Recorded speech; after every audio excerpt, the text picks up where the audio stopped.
Hello and a warm welcome to this CNBC Africa Special on Africa's energy agenda. I'm Kukuletu Cele. Now, Africa has the lowest per capita energy use of any continent in the world. Over 600 million Africans live without electricity, and in 11 of its states, more than 90% of the population live without any power supply. Now, for the continent to measure up to its counterparts, energy is key for economic growth and development. Ahead of the 18th Africa Energy Forum being held in London, we take a look at what needs to be done in order to diversify Africa's energy sector from the challenges to the opportunities. Now, joining me in studio, I have with us a panel of experts to unpack this topic further. Joining me closest to my right is Stians Eliers, who is the Head of Resource and Project Finance at Barclays Africa, Brian Damas, CEO of African Rainbow Energy and Power, Anjali Hoekstra, PwC African Power and Utility Leader, and Jonathan Berman, who's the MD of Fieldstone Africa. Thank you so much for joining us today, ladies and gentlemen. Certainly an exciting topic that we all need to address, and one that evidently, given the introduction that we've made, we know how critical energy supply is for the growth and development of the African continent. But I'd like us to get your views with regard to your opening remarks when it comes to the current state of the analysis as well as the planning and implementation of the means and processes that we've put forward in order to tackle this issue regarding power supply on the African continent. Thumbs up or thumbs down? Let's start with you first, Jens. So as far as the plans are concerned, it's definitely a big thumbs up. We've seen governments all over Africa, from Egypt all the way to South Africa, East and West Africa as well, putting out their procurement plans which will start addressing the massive shortage as you've just mentioned. So from our perspective, that's definitely a positive. On the negative side, we actually, the deals still take a very long time to actually get to close. And that for us is still a big challenge, to actually get the deals to proper bankability stage and then to actually get the deals on the grid. So that's in short, excited, but also, we need to get down to business and get the deals closed. So for the moment, you like this, if I'm not mistaken. Halfway there, somewhere there. Brian, let's get your views. No, I mean, we're certainly quite bullish about the energy picture on the continent. It is certainly the largest market available globally for private sector investments and for governments. What is very true is that I think all governments has realized that no government on their own can meet the energy needs. And so you do need this private sector, public sector partnership. And in that regard, thumbs up, I've seen that stated, whether it's in East Africa, West Africa, or in Southern Africa. So that is great. The issue is now with implementation. It's implementation around speed, implementation around the skills to implement this, and then the political will from governments, and then providing the frameworks, lastly, to allow for the private sector then to invest. Anjali, your views?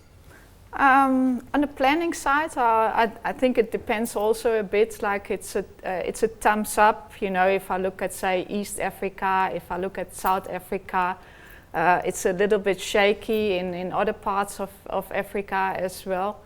On the electrification side, and that is specifically providing access to people without electricity, that is also a bit mixed.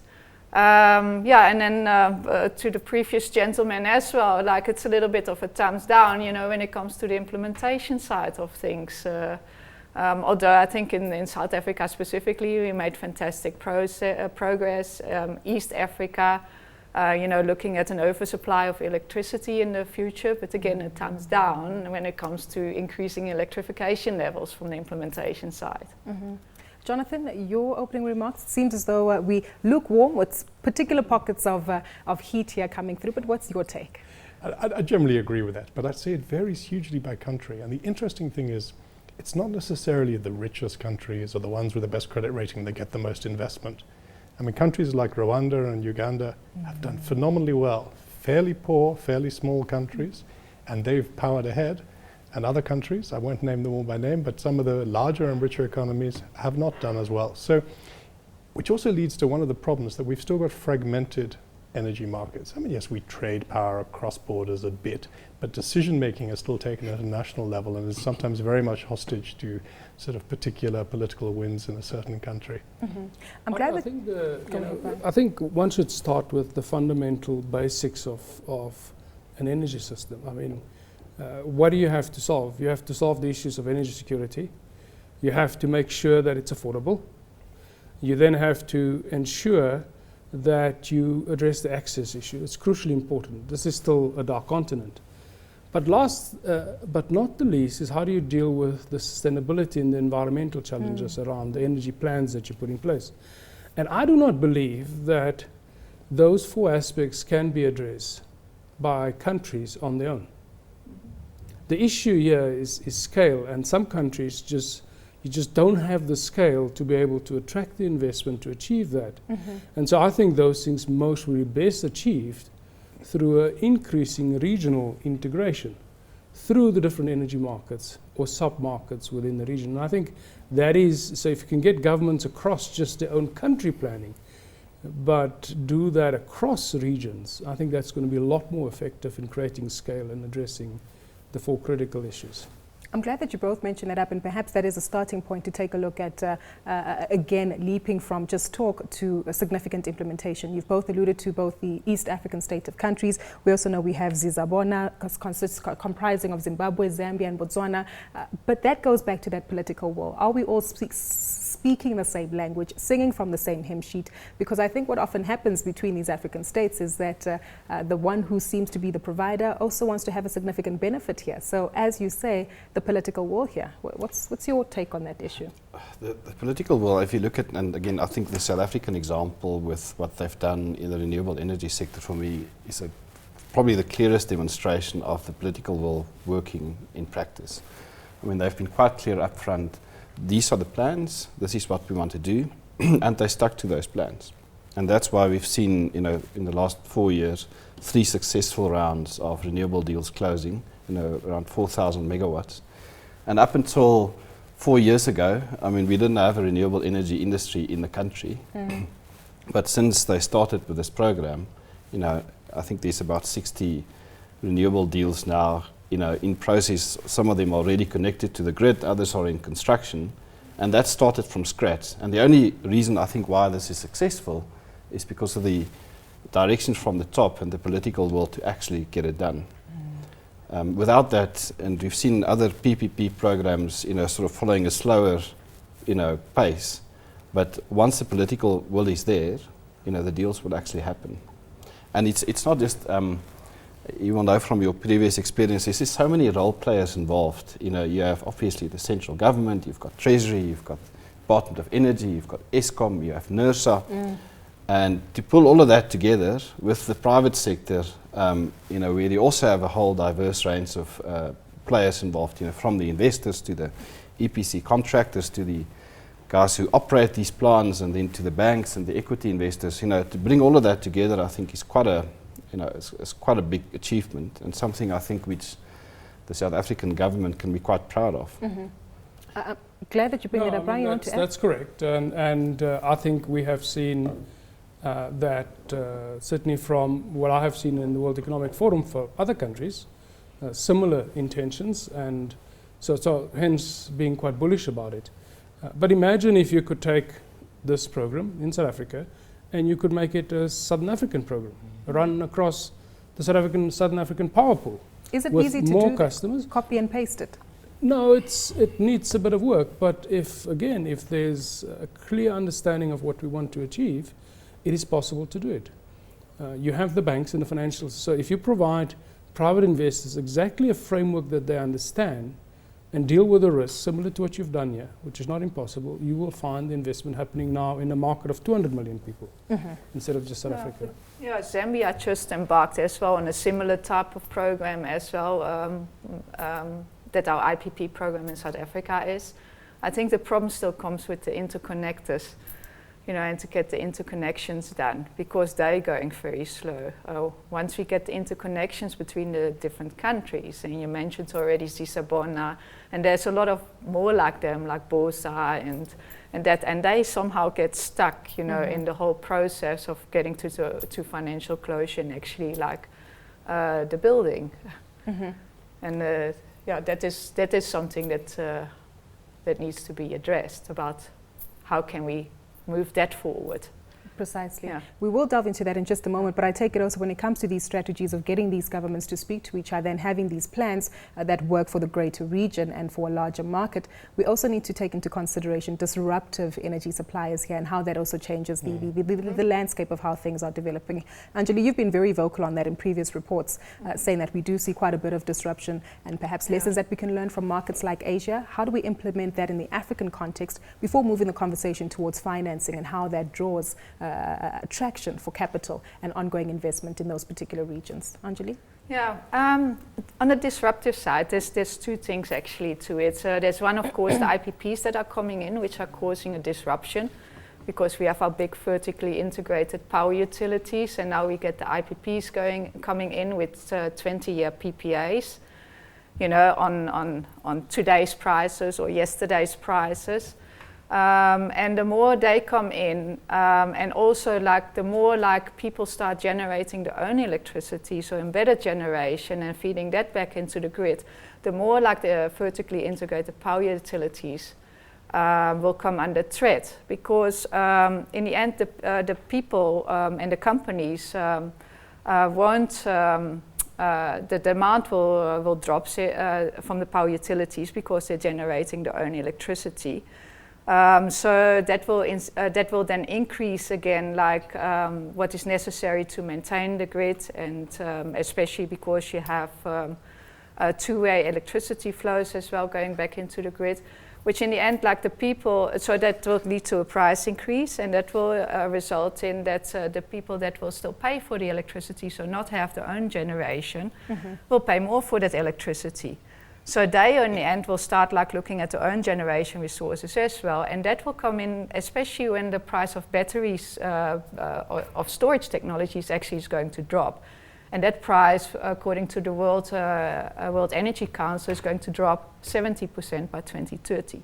So that's quite a huge drop, and that will be a major game changer then as well, that make companies, you know, like go more generate their own electricity, because you could see already between round 1 and round 4, like of the IPP program, the prices drop substantially, you know, for solar and for wind. So that will cause a problem in the future sustainability of these vertically integrated power utilities. So that's just on the one side that we see happening, but on the other side I also see a lot happening, and that is especially what's happening in East Africa, where we see these small companies that play into the space of people not being connected yet in the grid, to the grid. So they provide like very innovative solutions to people not connected to the grid to provide them with electricity. But it's actually not about delivering electricity to these people, but it is what can the people do with it? But they create a connection with the customer. And that connection with the customer, they can utilize as well to provide other means to these customers, because they can provide TVs, they can provide fridges, they can provide radios, etc. But they create like a whole new environment as well, and a whole environment as well that will create like additional generation capacity in the end, when those systems can be upgraded and upgraded, you know, that provides like another disruption as well, because they own now the relationship with the customer. So there's two things happening in parallel due to the way technology is actually influencing what can be done. Precisely. Yeah. And that's further downstream, as you've explained. So I'm not too sure what Brian's take might be on that, but let's first get into the capital market allocation here, because naturally we know that there is certainly no shortage of financing available for these projects in particular focused around energy development. But Jonathan, from your perspective, given the mix as well as the disruptors that are taking place in the market for the moment, do we still see opportunities available for resources like coal, as well as hydro energy producing, as well as solar? Where are we seeing significant amount of capital being allocated? And Jens, I know this is an area that you can also add your commentary to. Well, look, we've seen a massive revolution in the past few years. As Angelique mentioned, we're seeing this renewables wave happening, which had nothing to do with Africa to start with, but it happened to come at a time when Africa was starting to invest seriously. And so you've seen far more capital available for renewables, particularly solar and wind. I mean, I think there's hardly a lender or investor in the world that doesn't want to do more solar and wind of one kind or another. As you move away from that, you get a more mixed view. So probably at the worst end of the scale is coal. Yeah, there are increasingly few lenders and investors that want to fund coal to power projects. Most development banks, certainly the non-African development banks who provide most of the funding, have stopped funding them altogether. Export credit agencies that support the sale of capital goods, the turbines and equipment, they are largely phasing that out as well. Even with the AU saying, look, we can't ignore coal because we have a significant supply of this particular resource, so continue using it perhaps. Absolutely, and there are good coal resources that have been exploited. I mean, we've seen in the past couple of years new coal-fired power stations going up, not only in South Africa, in Botswana, in Zambia, in other countries, and there are good resources that should be used. But the financing's getting tighter for them. Not to say it's not there, but it's getting tighter. Somewhere in the middle, you find hydro, gas, and other thermal plants, where there's still quite a lot of capital interest.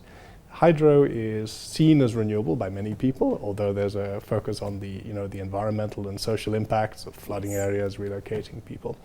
Gas is the most interesting one because we've got lots of gas power in West Africa, relatively little in Southern and Eastern Africa.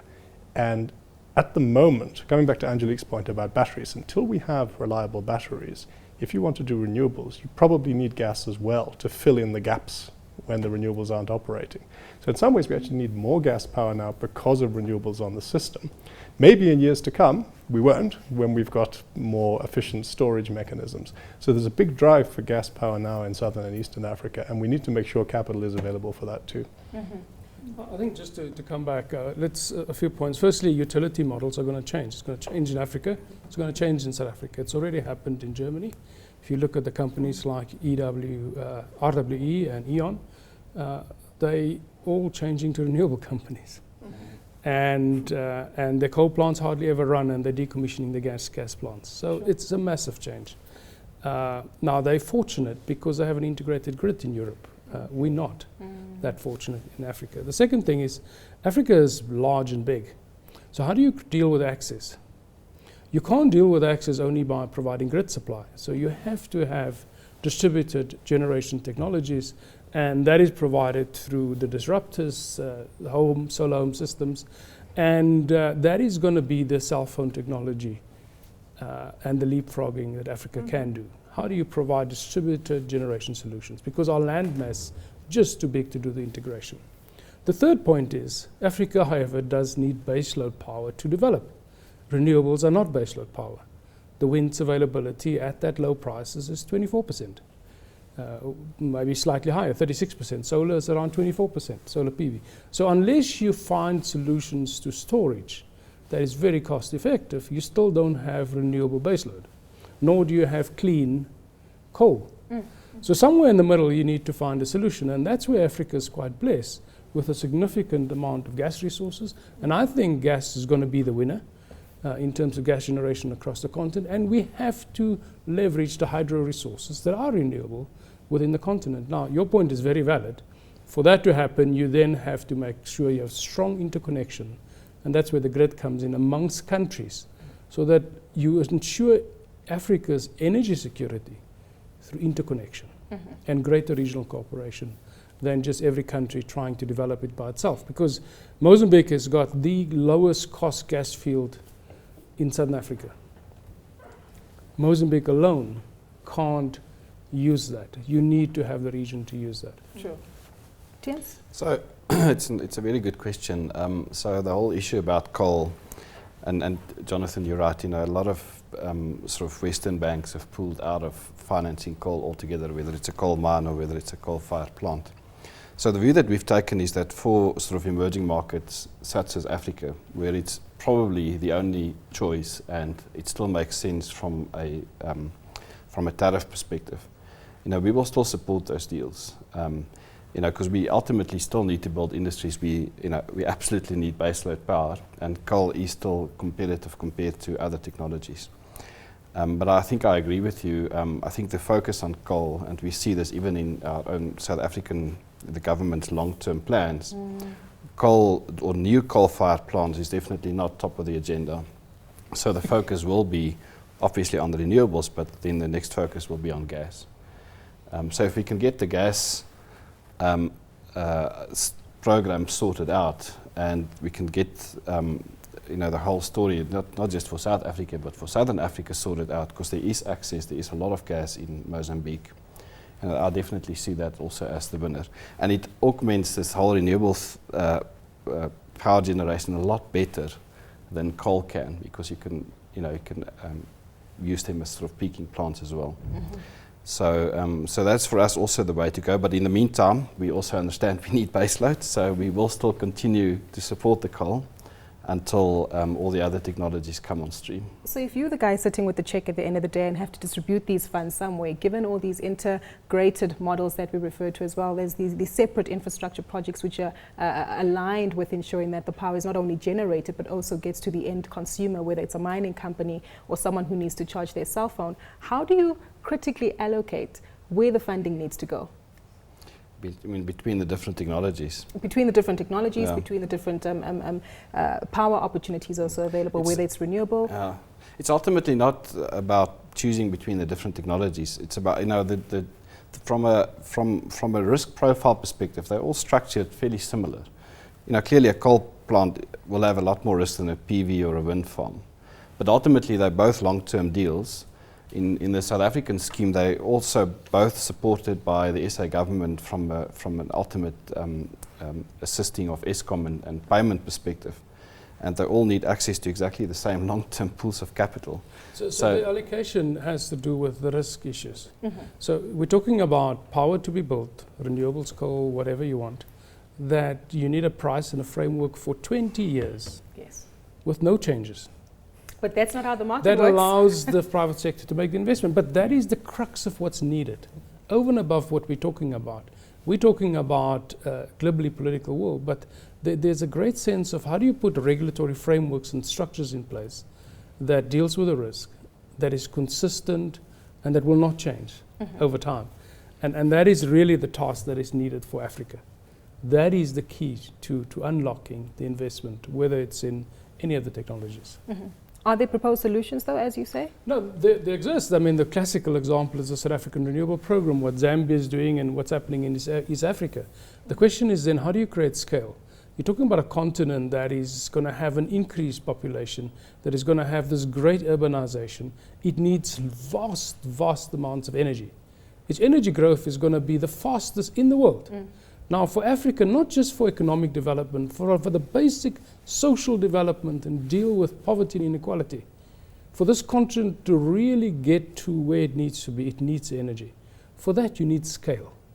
You need large baseload projects that can be linked with the exciting renewable stuff, with the exciting off-grid stuff, and all of that needs to be supported by a framework that allows investors certainty over such a long time. It's often very difficult to have a conversation about energy and power generation without including Inga Falls, as well as the different stages that have been implemented, 1, 2, and 3, and unfortunately how they perhaps have not reached the positive prospects that many have anticipated. Is that a typical example then perhaps of some of the legwork that hasn't been implemented to ensure that this one particular resource can generate power for the rest of the continent and even parts of Europe? Jonathan, maybe you can give us your views. Anjali, are there lessons, in other words, to be learned from that particular opportunity?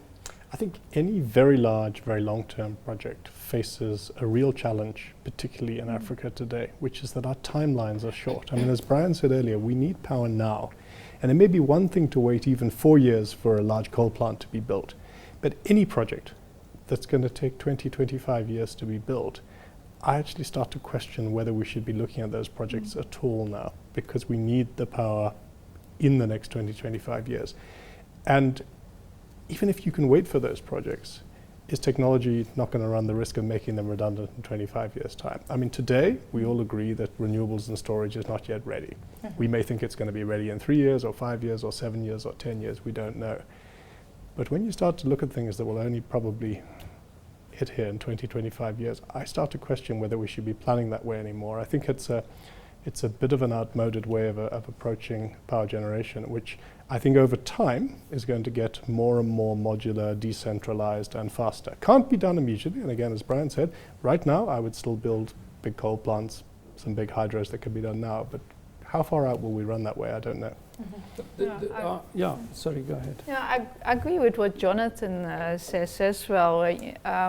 Like I think it needs to be like a bit of a balance between how big you go and how complex you make the project, compared to like looking at more distributed type of generation. So smaller plants, you know, close to like what Brian says, you know, we get big mega cities, you know, so like closer to the mega cities, and that instead of like trying to embark on like a big project that's very complex to make it work, like an Inga, for example, because it's not only like building it. You sit with the political risk, you sit with all the connections.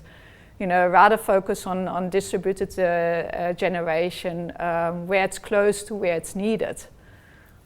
Precisely. Yeah. Brian, you want to do something? No, I wanted to again agree with them, but you know, you also have, when we say distributed, you do have other hydro projects that is not as big as Inga, that is more doable, and those you should do. You have gas is pretty modular. It really depends on how much gas you have, and similarly with renewables. What is true is that we will find a solution to storage. It's going to happen. I mean, classical hydro is a very good alternative to deal with some of that.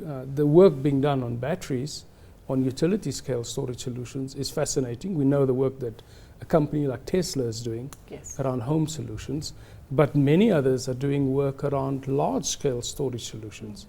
You know, where battery doesn't need to be cold, doesn't need to be small, but you can store energy. So that work is being done, and we're going to get to that. So I like Jonathan's concept that then do those projects where there aren't any regret decisions, the no regret ones. Clean energy, smaller modular projects that you can get going, and you can get funded, and TNs and the banks will give all the money for them. Do them and provide the frameworks to allow that implementation. It's actually so interesting, you know, the really big mega deals, purely just because of the size of those deals, are so much more difficult to get done in Africa. So that's why we've seen all across the continent, the deals that actually got to close are probably the medium to smaller size deals.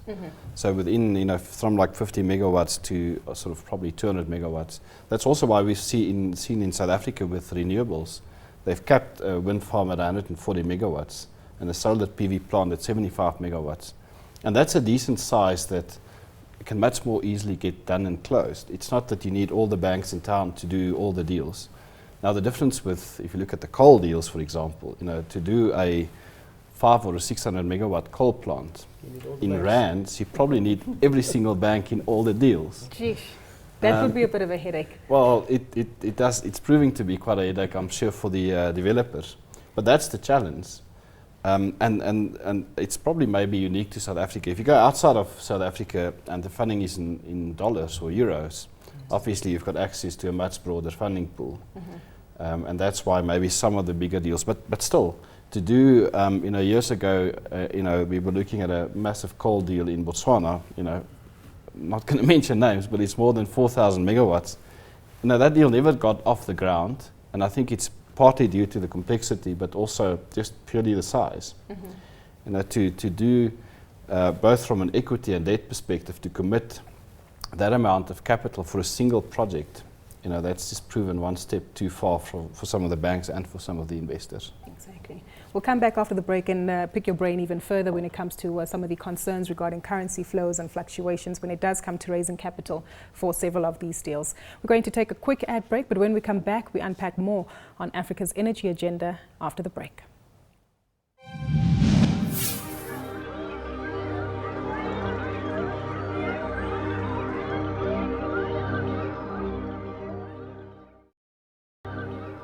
Welcome back to the CNBC Africa Special discussion, where we're honing in on Africa's energy agenda. Still in studio with me, I have Dian Eliers, who's from Barclays Africa, Brian Dom is from African Rainbow Energy and Power, Anjali Hoekstra from PwC Africa, and Jonathan Berman from Fieldstone Africa. Well, just before we went to ad break, we were talking about some of the concerns when it comes to the capital issues, raising of capital, and one of the key issues that often comes up is currency volatility from across the continent, as well as FX exchanges as well as reserve issues. Jonathan, given your history in the industry, you've worked across the globe and clearly managed a lot of financing models from whether it's Asia to the US as well as parts of Europe. Is this the key concern when it comes to raising capital for energy projects on the African continent? The amount of volatility that we see when it comes to currencies here? Well, interestingly, it hasn't been a concern until recently, and I think it should have been, and I think it's going to start to be. So we only have in sub-Saharan Africa really two big pools of local currency funding. So we have the Rand zone, South Africa, and to some extent its neighbors in the common monetary area, and we have the CFA zone in West Africa, the French-speaking zone, which is pegged to the euro, the currency there. The rest of the continent is typically funding its projects in dollars, but people live their daily lives with Kenya shillings, Malawi kwacha, or whatever it is. Exactly. And so there's a lot of funding available in dollars. It's often cheaper funding available in dollars, but countries are building up a huge embedded risk if their currencies start to devalue. And remember, currencies often devalue for good reasons, not because a country's in crisis, but just because it's a natural stage of your growth. There's a bit of inflation, you need to adjust your costs. I certainly saw that in Asia in the 1990s. We funded projects in the likes of Thailand and Indonesia. Their currencies suddenly collapsed, and the countries simply couldn't pay for their loans at all. So I think it's one of the big hidden risks that's going to start to emerge. And we're seeing weak currencies in the moment. I mean, Nigeria is the most obvious case at the moment, the weakness in the Naira. But even other countries like Kenya, who are doing better economically right now, are seeing a weakening of their currency. So I think it's a huge challenge we're going to need to tackle. And that is an area where we can look at the successes in South Africa. But South Africa did it because there was already a deep capital market which was built on. A lot of other countries simply don't have it and need to do the legwork to build that market. Exactly. Speaking of South Africa's currency, we've also experienced our own bit of volatility, but again, from Barclays Africa's perspective, because there's been, I think, well over 10 billion rands invested in the local market, it's all here. So it's been slightly easier to mitigate against concerns there.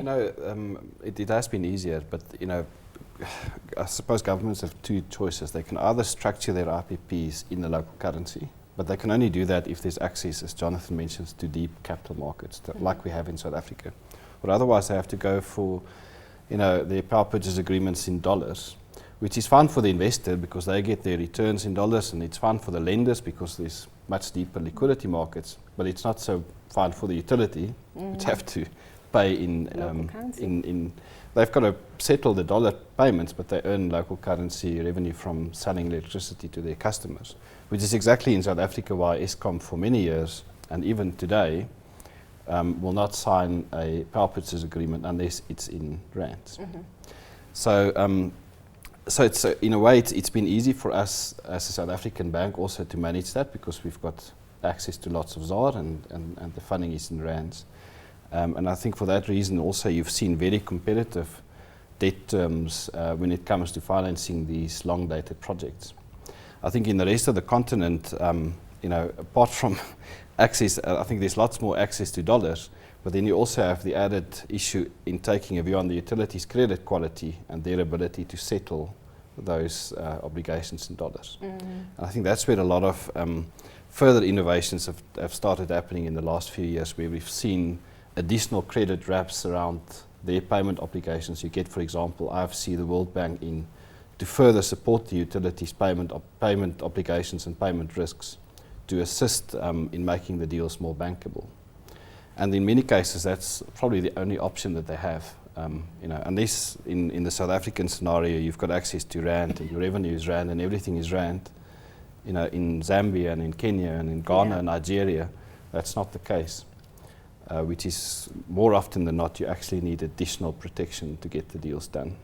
A question for the both of you, and Brian, feel free to come in here as well. How then should we look at new models when it comes to activating domestic capital, whether it's private equity or having some kind of community fund, where if you're going to have a solar system in Uppington, that the residents of the nearby town there actually economically participate in raising this capital and benefiting not only from the electricity generation, but also perhaps a return on the investment at the end of the day. Your thoughts? Yeah, I guess in distributed solutions, that is more than plausible for communities to play a more active role and have some ownership. The key to all of this is affordability. Remember, people need access to electricity. And if it's not affordable, then you don't have access. And so this is where the multilaterals, I think Tiens has touched on that, the likes of the World Bank, this is where they can play a meaningful role in supporting that risk mitigation framework. So if you do make this larger or bigger, regionally, whatever you want to do, and it's strongly supported by multilaterals and the international communities, to really put that frameworks in place to support countries and utilities to allow the private sector to make the investment. That is a role that they should be playing. And we need more and more of that rolled out across the continent. Jonathan, Tiens? I think there's a big role for pension funds, particularly state pension funds, which tend to be the largest ones in most African countries. And I think in two ways. First of all, providing that local currency funding, and secondly, providing indirectly some sense of community ownership. Obviously, it's not the same as the local village or town having a direct stake in a project. But I think the history is that when a national pension fund is involved in a project, all the parties, government parties, tend to feel a little more sense of it's their project. When problems happen, and problems will. I think the other thing, though, is that sources of multilateral capital, development capital, need to play a bigger role in supporting that, whether it's creating local bond markets, whether it's financing community participation vehicles. As we've seen the South African DFIs fund broad-based BEE in South Africa, I think we need to see international DFIs support local schemes in the rest of the continent. And just being willing to lend in local currency as well. And sometimes that means sticking their neck out and saying, you know what, I can't fund myself in Zambian kwacha, but I'm going to make a loan in that because that is a good thing for the power system. And as Tien said, it reduces the risk of the loan in the long run because the borrower's got his own currency to repay. Exactly. It's also not going to happen on day one. I mean, we're not suddenly going to be able to raise $100 million worth of, kwacha, or it's something that's going to take a while. And I agree, the capital markets locally will have to get developed. But also another interesting example, which I think is starting to address the issue in Egypt with the way they're structuring their scheme, is to actually have a 15% local component and 85% of the tariff linked to dollars. So they've realized that, yes, there's a pool of capital which they can raise locally, and for the balance, they still need, it's indexed to dollars, it's still payable in Egyptian pounds. But that is sort of starting to, look slightly outside of the box and saying, actually let's maximize what we can locally. And initially, let's go, still the dollar route for, because we've got these limitations. But maybe over time, what we need to look at for the rest of the African continents is to say, well, let's come up with a similar structure where we've got a split tariff and try to encourage some level of local participation in the deals. Because the local banks, for our sake also, we are present in like 12 countries. So we would love to do lending even from, Zambia and Kenya and Ghana, but the way the tariffs are currently structured, it's all sort of dollars out there. So I think that's why I think the Egyptian example for me is quite nice, because at least you're starting to encourage those local banks to get involved, maybe even on a smaller scale initially, and I think as time goes by, you can maybe change the ratio or and get them more involved. Because it's a learning process for all of us for a bank for the first time to go and get approval to do a loan for 15 or 20 years for a project. It's not so simple, but you've got to start somewhere. And I think once they've sort of done the first one and the second one, hopefully it'll start getting easier. But the structures will have to also change to maybe allow their participation, like we're seeing in Egypt, for example.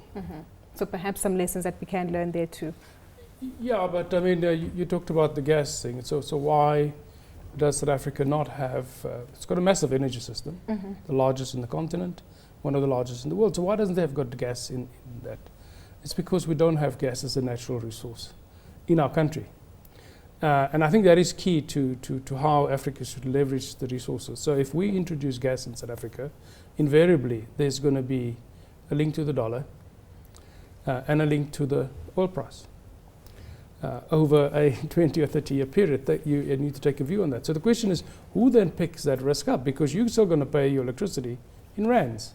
And so governments then need to put frameworks in place to allow that, because the private sector to some extent would not take that fuel risk. It's not happened in Africa, it has not happened in Asia, and normally that's seen as a pass-through that you need to then do the over and under recoveries. And we as South Africans is used to that every month with the petrol price. Yes. Now, you don't want to do the same to your electricity, which is a big part of your energy system. And so it's very, very important that you navigate these issues quite carefully. So it's not that easy just to say, let's introduce gas into the system. So you're very right. The issue of currency is very important. There are great benefits of things such as starting a gas industry in South Africa, getting that established, and eventually augmenting that from the gas supplies through Mozambique or somewhere else. But it's a very flexible resource that I think we as a country can find a solution to that. But you're going to stick with this dollar issue and the rand market. I'd like to keep with that, Brian, purely because you are representative of the private sector and again are seeking investment opportunities across the continent. Given the cycle that we're in and the opportunities, as many of you have alluded to with regard to gas opportunities, how are you now approaching your investment strategy when it comes to unlocking these opportunities on the continent? No, I mean, the first and foremost, it is really what is a framework that supports that. So you would look at the key, what is the fuel supply, who's the off-taker, and how credible the off-taker is. And that is key to whether or not the project will be bankable. South Africa has been very successful in making sure the off-taker is strong and that framework is clear and you could get it bankable. The fuel was free, the sun, the wind. Now we're doing coal, and so there's indexation, that. Now if you can solve the fuel on the gas side, how are you going to deal with the fuel? Then we're certainly very bullish about making those investments where those two key issues are addressed. So not laying all your cards on the table, I can tell quite clearly, but that's okay. If we do move forward with regard to picking up on the theme as to what to come back from when we do go off to London, I also want to touch on the issue of skills, because so often when we do talk about Africa, you also look at the demographics as well as that 75% of the population is under the age of 35. At the end of the day, if these projects are meant to be sustainable and not to impact on the environment in a negative way or the livelihood of these individuals who will be benefiting from this electricity supply, how do we incorporate that we have sufficient skills that will be flexible enough as well to change with the times and the disruptive elements and technologies that also come into play? Anjali, Brian? Yeah. Then more going again to the off-grid side. So what's happening in the off-grid side, there you can easily start building skills with uplifting people as well, with starting to make them understand what is a small home solar system, how you're going to install it. Or if you look at the mini grids, that you put specific programs in place as well around the community about how do they need to do the operations and the maintenance. So you can do a lot of uplifting of skills there already. And once they have access to electricity, they also have access to communication. So they can have access to the internet and they can have, therefore, uplift the skills even more. So it starts then from the ground roots up, to develop those skills. And I think that is where everybody has a big role to play as well. How about changing those skills as well, not only from the grassroots level, but also making them understand how the financing models will change operationally, as well as looking for investment opportunities? Because it seems as though that the landscape is changing so quickly that we actually can't even predict what it will look like over the next 10 years. Yeah, look, I mean, the same is true in the banking sector. Up until 5 years ago, no one knew how to finance a wind farm. Now suddenly you sit with a bunch of project financiers out there in the market, probably 100 or so, that knows all the ins and outs. So that sort of skill transfer has already taken place to a large extent. And I think we're seeing it across, from our construction firms as well. I mean, they've been involved in maybe more the bricks and mortar stuff, but they've been involved in the building of these plants. So I think there's already quite a lot taking place. And the other interesting thing is, the government is now also starting to increase the sort of local content requirement for these deals. So there's a requirement that more of the materials and also the labor and everything has to be sourced locally. Now that requirement, whether an international investor likes that or not, is actually helping our local economies and our local firms and our local construction companies grow. I mean, the small little assembly plants being put up, manufacturing facilities, and all of that's helping with that local content requirement, and that's also a mechanism by which we get more skills transferred to this country. I mean, ultimately, it'd be really great if we could, also manufacture the turbines that goes into these wind farms and the panels that gets used in the Why PV don't plants. we care to offer I think financing for that the to get there? the issue is scale. I must say, I must support you, Tinus. I've been being in the utility for nearly 30 years, and then coming out and see what the private sector has done, whether it's the banks or the small firms, or it is amazing what has happened in a very short time. So the question is, how did that happen? It's again a clear, concise program as to this is what we want to do, and you then form a partnership with the private sector across different areas, and they will, if the demand is there, you will draw up the skills. So it's very important that you have these programs, you create scale, and you create continuity. So if we stop tomorrow and start 20 years again, we're going to have a problem.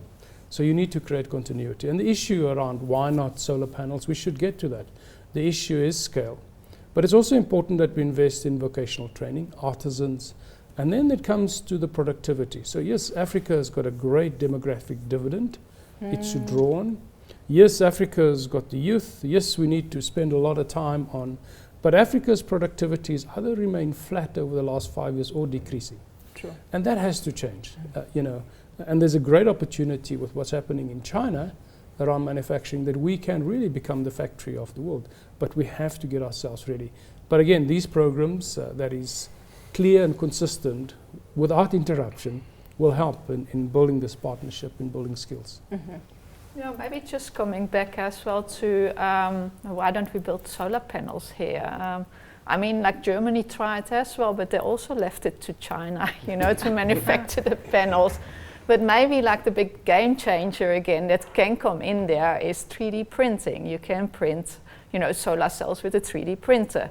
If that becomes more efficient, then maybe, we can start using these 3D printers then and print our own solar cells and put them on our roofs, So that might be a big game changer then. I'm glad you mentioned that, the solar panels on the roof too, because I recall when we were in Davos, Brian, and we saw solar panels which were covered with snow during the annual summit there. So clearly perhaps a good model, but maybe in the wrong place there. We don't have that problem in Uppington. Exactly. Quite glad that we don't. But to close off with, as we do walk towards our closing comments here on the panel discussion, we do have about 8 minutes left. I'd like to get key themes from you that you believe need to be prioritized on the table as we make our way to London for the Africa Agenda Summit. Also, bearing in mind that we want to see the ripple effects with regard to power production and how that might impact positively on the African economies that each of you have interest in operations in. Jonathan, let's pick up with you. I think, first of all, speeding up procurement of new investment, whether it's public or private sector. Again, as we said at the beginning of the session, there are good examples, but there are many poor ones. The second one is regional integration, which may not be the whole of Africa, but it'll be neighboring countries that have complementary resources, cooperating with one another, trusting one another. We have a lot of jargon about economic integration, but when it comes to actually doing deals, let's see that happen. And then the third one, very much the banker's issue, is financing, finding a way to tap into local funding, local currency funding, local risk appetite to get deals done. Anjali?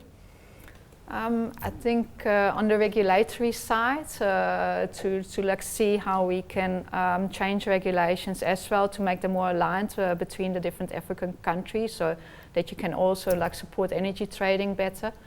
And then also, besides what Jonathan said already, I think on the electrification side as well, what models can be put in place to actually support increased electrification levels across the African continent, because you can't use a top-down approach the whole time with just doing grid extensions. You also need to look at it in a different way. And we need to look at different business models and businesses and regulatory frameworks that we need to set up to actually support that. Brian? From our side, for us simply, Africa is the sweet spot for energy investments globally. Full stop. So it's a very exciting space. There's no single answer to solving the energy issues. I think we've debated. It's a combination of technologies. It's a combination of off-grid, on-grid, and the integration thereof. I think that's the second point. The third point is that this regional integration is crucially important. And it does need a great sense of political will around sovereign interests and how you get beyond that. And it's possible, and we've seen that. Take the Central Corridor and the work that's been done in East Africa around that, just around the integration of ports and the movement of goods. It's fascinating. So it is possible, and so I've seen it, and I think there is political will to get this done. The issue now is implementation.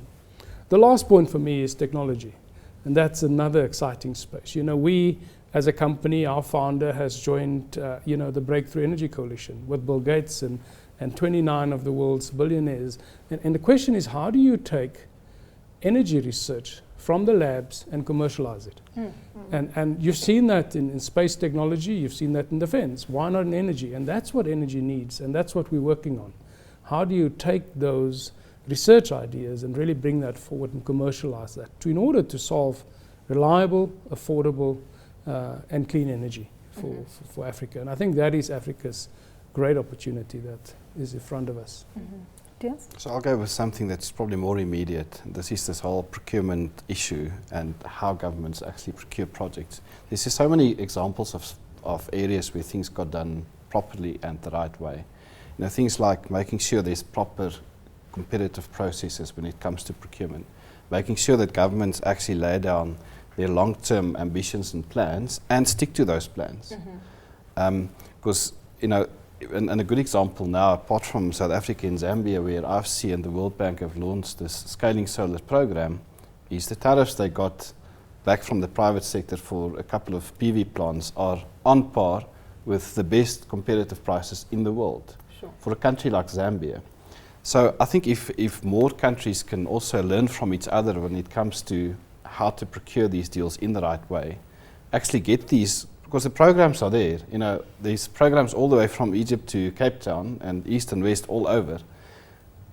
But to get the traction going, and maybe it's a lot of behind the scenes work in terms of, let's agree up front how governments will actually look at supporting these programs. Let's agree exactly what the plans are and how the stuff is going to get procured. And to get the private sector excited in pitching for these deals, I think hopefully that will solve to some extent the sort of bottlenecks we have currently in actually getting the deals to close. I'm going to piggyback on some of the two major issues that were mentioned, not only the procurement element, but as you've both alluded to, the regional integration too. And what strikes me is that looking at the different regions, it seems as though you have different parties rallying and leading the way to power generation. If you look at the West, it's more of the private sector participation there, and they really are the leaders of the way forward there. Do we need to work towards our strengths or towards the unique elements that might apply to the different regions? Like in South Africa, you've both alluded to the IPPs. Maybe that's not an example that can be used anywhere else in the world. So are these perhaps some of the lessons that we should also be picking up on? I think it's important to draw from, each region is different. The solutions in West Africa is going to be fundamentally different to East Africa, to Southern Africa, and hence this view of regional integration. It's very important that one draw on the lessons from other parts of the world and take the best. So as I've said, I don't think any government, we've tried for 90 years to do power alone as a government. So today you have the private sector, and no government can do this alone. So you do need this public-private partnership to deal with the energy issues. And the other part of it, as we said, is the multilaterals, financing institutions. So the solutions are not unique. There's lots of lessons, and I think the issue for Africa is not learning more lessons and designing new schemes. It is about implementation. Exactly. Well, we'll leave it on that note. Implementation is a key one. I think if that gets right, then we'll all have a thumbs up from the table as we started off the conversation. Thank you so much, ladies and gentlemen, for joining us today. And to our viewers, unfortunately, this does bring us to the end of this discussion. A big thank you once more to all my guests for participating and sharing their views. Tiens Eliers, who's the Head of Resource and Project Finance for Barclays Africa. Brian Damas, CEO of African Rainbow Energy and Power. Anjali Hoekstra, PwC Africa Power and Utility Leader. And Jonathan Berman, MD for Fieldstone Africa. Thank you so much for joining. Until next time, it's goodbye for now.